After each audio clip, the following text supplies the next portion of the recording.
Catherine Bernardo update. Ito yung mga video nila Catherine at Mayor Mark Alcala kung saan spotted sila sa SM Aura. Yung sweet pa nga, pinunasan pa nga ni Catherine yung mga labi ni Mayor Mark. At spotted sila dyan sa isang clothing store. At bumili pa, bumili pa nga sila ng bag. Meron sa kanilang nag-assist. Dinala na nga ni Catherine dyan sa counter, sa cashier. Habang nagtitingin-tingin pa sila ng iba.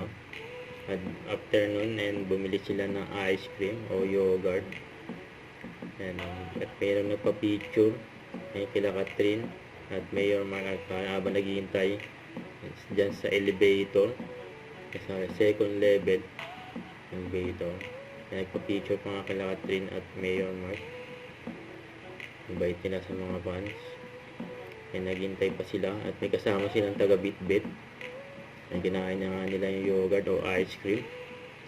Hindi sila nakapaghintay. Nag-escalator na lang sila uli. Ang dami nilang pinamili. Grabe yun. Don't forget to subscribe. Click the notification bell for more updates. This is Richard the Action Vlog. Stay tuned for more videos. See ya.